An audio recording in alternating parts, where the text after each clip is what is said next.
It's Rick and Sasha with George Wilbur. We're talking to Pastor Darrell C. Scott.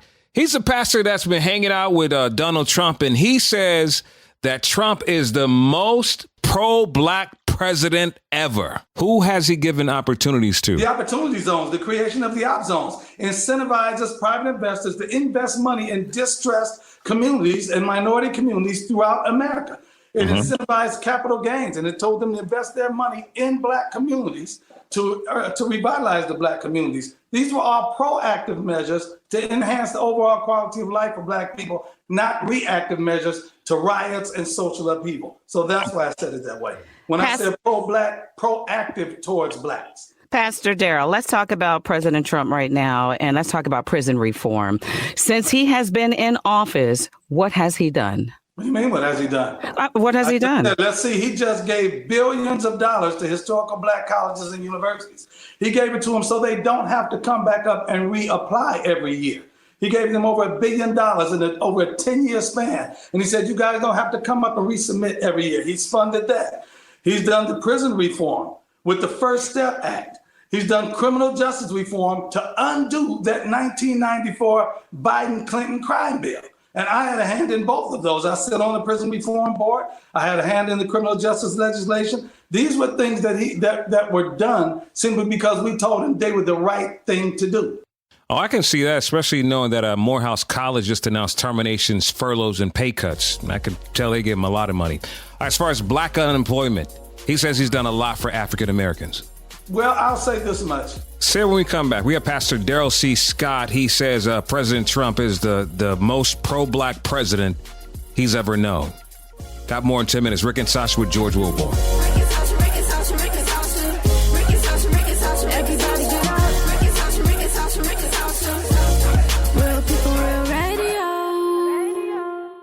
It's Rick and Sasha with George Wilbur, and we're talking to Pastor Darrell C. Scott. He says President Trump is the most pro-black president he's ever known. And my question just for you, if so, what has he done? I mean, when you look at the numbers when it comes to black unemployment, there's a lot when I see it. But he claims that he's done a lot for black people. He says, look, there are lots of jobs. Why does he take the credit for that? Because of his administration, if black unemployment had went down, he would have got the blame. So if you can take the blame, you can take the credit. If it does good, you take the credit. If it does bad, you get the blame. That's just that comes with the job. And that's Pastor, I haven't heard you one time. The recession that began under George Bush was a house of cards that fell in that was built under Bill Clinton. The deregulation of the banks, the approval of predatory lending, those were practices that were initiated during Bill Clinton's administration. But that house of cards collapsed under George Bush's administration, so Bush got the blame for it. You know, there are a lot of things that I believe it or not, this current president has done that are beneficial for our community. But it is ridiculous to suggest that he is the one who have initiated this when we had a president who was fought for 4 years. The first 2 years that we couldn't get anything done. The next 6 years he'd got what he could. But a lot of these initiatives, a lot of these things that are set up that we reap benefits from, including the economy, that the current president takes credit for, was set up and initiated by the President Obama. And I never hear any words about that, as if President Trump actually came up with all these initiatives for the black community. With all due respect, sir, that's just not this kind of president, and that's not the type of policies he's been initiating in our communities. What did I say wrong?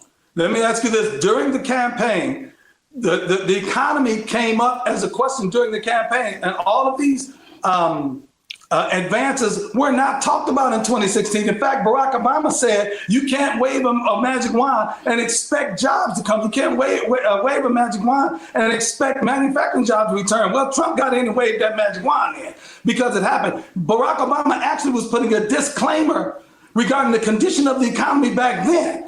And he was writing himself out of it, saying, hey, listen, it's not my fault. You can't do anything about it. Trump comes in and does something about it. And then Obama's trying to get retroactive credit. But one thing I will ask is this. I need to know one thing. I'm not asking for a lot. One thing that Barack Obama did that was exclusive for the black community. All right, don't move. We got that when we come back. It's Rick and Sasha with George Wilbur. We're talking to Pastor Darrell C. Scott. who says President Trump has done more for the black community than anyone. Don't move. It's Rick and Sasha with George Wilborn.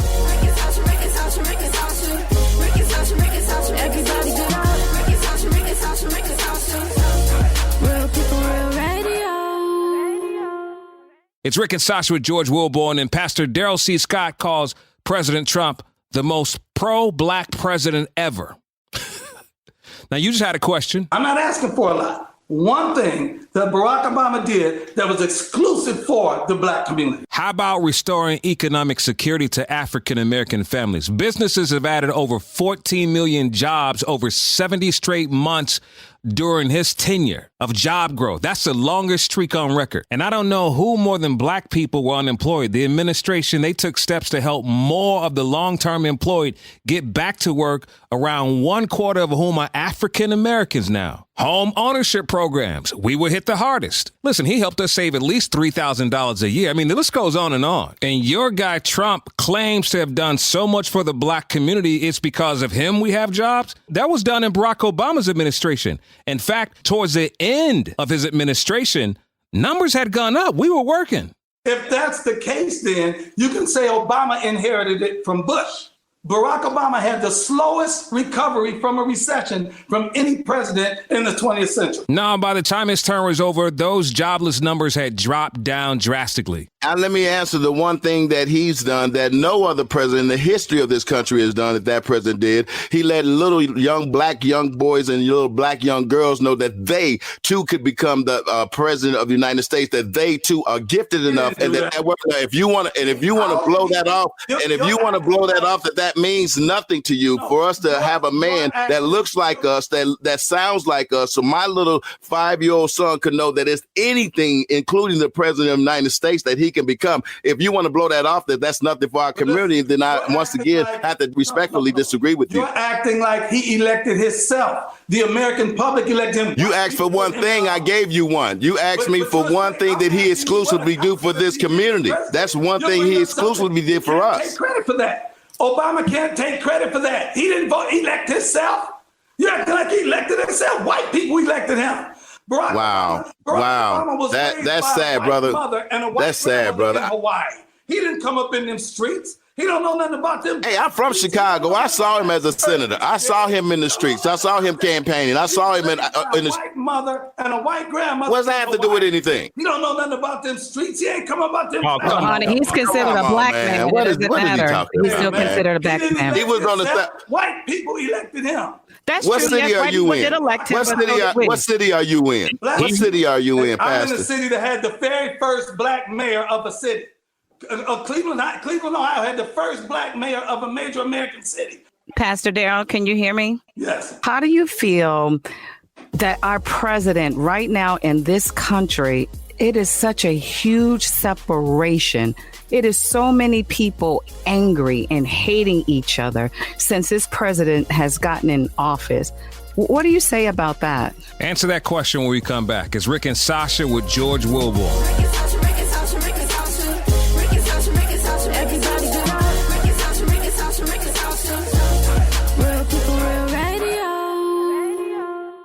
It's Rick and Sasha with George Wilborn. We're talking to Pastor Darrell C. Scott, who says President Trump is the most pro-black president ever. How do you feel that our president right now in this country, it is such a huge separation? It is so many people angry and hating each other since this president has gotten in office. What do you say about that? I say that that's some left-wing rhetoric that's not true. Do you hate anybody because Trump is in office? Do I hate anyone? Yeah, I don't personally hate anyone. So I don't personally hate anyone. Okay, well, why are you saying people are hating each other? You can see at the rallies that they are. You can see at the protests that they are. Even when it comes to just our right to protest for the open, you see the hatred. You see the so what world are you living in, Pastor? Pastor, since Trump has been in office, man, some white supremacists think they can just do anything to black people. They hide behind the badge. We're being killed. We're being hunted. We're being stalked. What are you doing when you go in there and you're talking to the president? I mean, what you doing, man? I mean, as a brother, talk to me. I ain't up there cooling. I ain't up there Uncle Tommy. I'm up there. Let me tell you something. I'm going soft right here. I go much harder up there. I pound my fists on the table. I say what I got to say. I call them crackers. I call them racists. I say anything I got to say to help get policies passed that will help the black community. And if we want our fair share of that billion you raised. Yeah. I'm fighting for us. I'm fighting for us. All right, okay. Pat. I told Mitch McConnell, you read it in the book. I told Mitch McConnell, if you don't get this criminal justice reform bill passed, I'm going to come up there with 500 angry black people and tear the Capitol up. I said, we'll tear it down if you don't do this, if you don't get this bill passed. Because he was trying to stonewall it. And so I'm telling you, ain't nobody up there shucking and jiving. Ain't nobody up there cooning. I don't have to do that. All right, well, if you don't get this $1 billion to these black businesses who need it, that's dying out here, I'm coming for your tail. We got it. Okay. I'll text you information off screen. Okay. And you can promote it on your show. We have a portal set up and everything. We have the company set up where these guys can go on and apply. We'll make sure that they get the funding that they need. We're going to bring you back, okay? All right, Pastor Darrell C. Scott, you've got a book out. What's the name of it? Nothing to Lose. Okay. But the subtitle, I'm going to give you the subtitle. Okay. The subtitle is Unlikely Allies in the Struggle for a Better Black America. Thank you. Thank y'all. All right, Pastor. See you next time. Hey, I'm about to go take a shower in holy water now. I do comedy, but you can't cuss. I'll come, and I don't cuss all the time. You made me cuss.